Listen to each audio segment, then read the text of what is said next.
السلام علیکم. آپ ملاحظہ فرما رہے ہیں سیاسی افق اور میں ہوں طالب نقوی ایڈوکیٹ. ناظرین، کچھ ویورز نے تقاضا کیا تھا کہ کچھ سیاسی حالات کے بارے میں بھی بتائیں. میں ایک دو چیزیں آپ کے سامنے پیش کروں گا. سب سے پہلے میں عمران خان کے بیان پر آپ سے بات کروں گا جو انہوں نے 3 مہینے کا کہا ہے. اس پر 6 مہنگوئیوں کا دفتر کھل گیا ہے اور سب لوگ اپنی اپنی رائے دے رہے ہیں. میں بھی اپنی ناقص رائے دیتا ہوں.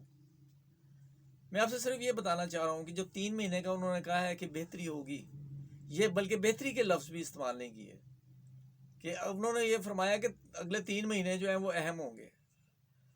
اب اگر ہم دیکھیں تو 3 مہینے اہم کیا ہوں گے، انہوں نے عمران خان نے ایسا کیوں کہا ہے، اس کے پیچھے جو میری سوچ ہے وہ یہ ہے کہ 3 مہینے تک اگر یہ چونکہ آپریٹو ہو چکا ہے کہ جو ہیلتھ کارڈ، اور 3 مہینے میں پورے پنجاب میں یہ شروع ہو جائے گا. اگر یہ مثبت طریقے سے جاری رہا، بہت پہلے میں نے 2 ماہ پہلے کہا تھا کہ یہ لانچ بھی نہیں ہوگا تو اس کا جو ہے نا منفیات جو ہے وہ سامنے آنے لگے گی اور اس کی مخالفت شروع ہو جائے گی، اور وہ ہو گیا.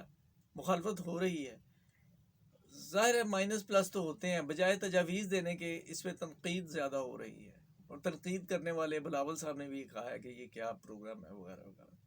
تو اگلے 3 مہینوں میں آپ کو لون ملنے کی، نوجوانوں کو لون ملنے کی جو رفتار ہے وہ بہت بڑھ جائے گی.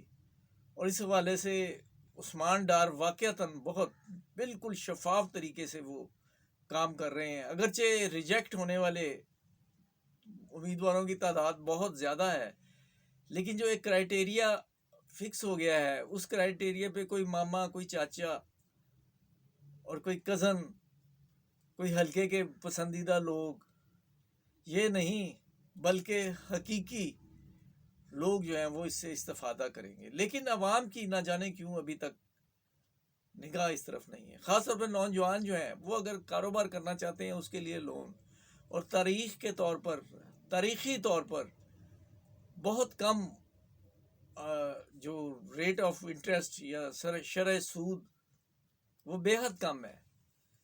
سب کو فائدہ اٹھانا چاہیے. اور ان قریب 1,000 روپے تک سبسڈی جو ہے وہ مہنگی چیزیں 2-3 اشیاء ضروریہ پر، اس کے لیے بھی میسیج جو ہے وہ انہوں نے کرنا شروع کر دیا ہے. اگرچہ میرا خیال ہے اس پہ شاید ابھی عمل درآمد نہیں ہوا، لیکن وہ بھی متوقع ہے.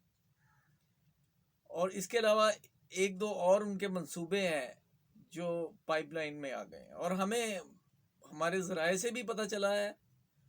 اور ایک عبد القادر صاحب ہیں، میں کبھی بھی ریفرنس دیے بغیر بات نہیں کرتا. اگر مجھے کسی حوالے سے بھی کوئی خبر ملے، انہوں نے بھی، ان کی میں ایک ویڈیو دیکھ رہا تھا، انہوں نے یہ کہا تھا کہ آئندہ آنے والے دنوں میں اب یہ حکومت نے فیصلہ کیا ہے کہ اشتہارات بھی دیے جائیں گے. یہ ایک اچھا فیصلہ ہے، کیونکہ کم از کم جو تحریک انصاف کے لوگ ہیں معذرت کے ساتھ، وہ اپنے پروجیکٹس بے حد اچھے کام ہوئے ہیں. آپ یقین کیجئے کہ 3 سال میں بے حد اچھے کام ہوئے ہیں، اور سوائے مہنگائی کے اپوزیشن کے پاس ایک بھی ایشو نہیں ہے. اور ایڑی سے چوٹی تک کا زور لگایا گیا ہے عمران خان کے کردار میں کوئی جھول نکالنے کا. اگرچہ فورن فنڈنگ والا کیس جو ہے وہ بہت امپورٹنس کا حامل ہے، لیکن اگر آپ مجموعی طور پر دیکھیں تو انہوں نے کچھ بھی نہیں چھپایا. اور اس میں جو ان کا کنسلٹنٹ تھا، یہ اس کی غلطی ہے کہ اس نے وہ اٹیچ نہیں، اور اس کا ذکر بھی الیکشن کمیشن نے کیا ہے.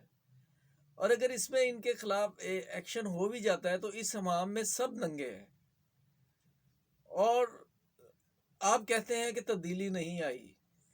میں یہ کہتا ہوں کہ آپ عمران خان کا وہ ٹویٹ دیکھیں جس میں انہوں نے خیر مقدم کیا ہے کہ آپ نے جو ہمارا یہ سلسلہ کیا ہے، بتایا کہ کہاں کہاں سے فنڈ، یہ بہت ہی اچھی مثال قائم کی ہے. یعنی وہ خود الیکشن کمیشن کی تعریف کر رہے ہیں، اور یہ بھی ساتھ انہوں نے کہہ دیا ہے کہ اسی نوعیت کی اپلیکیشن اب ہم نے نون لیگ اور پیپلز پارٹی کو بھی دی ہوئی ہے. یقین کیجئے وہاں بے قاعدگی کے پہاڑ کھڑے ہیں.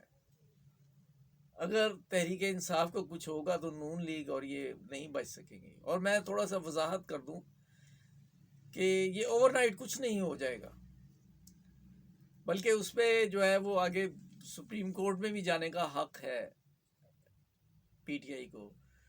اور اس میں پی ٹی آئی کی جو یہ ایک خطرناک کیس ہے، لیکن اس میں پی ٹی آئی اگر داؤ پہ لگی ہے تو باقی سیاسی جماعتیں بھی داؤ پہ لگی ہیں. اب جئی تئی کا ذکر ہو جائے، جو انہوں نے ایک ویڈیو میں فرمایا کہ دیکھا میری میڈیا مینجمنٹ، تو ہم نے تو ان کی جئی تئی پھیر دی ہے. دنیا نیوز اور جیو نے تو ان کی جئی تئی پھیر دی ہے، یعنی کہ ان کی ہدایت پہ، محترمہ مریم نواز صاحبہ کی ہدایت پر. اور وہ اب ایک ہوتی ہے ڈٹھائی کی جو آخری سٹیج ہے، وہ اس وقت ہوتی ہے کہ جب انسان کو اپنی غلطی نظر نہ آئے. یعنی صحافیوں کو ایک جانور سے تشبیہ دی گئی، اپنے مخالف صحافیوں کو. اور جب مریم نواز صاحبہ سے یہ سوال کیا گیا تو انہوں نے کہا پہلے تو یہ بتائیں کہ یہ پرائیویٹ گفتگو ریکارڈ کس نے کی.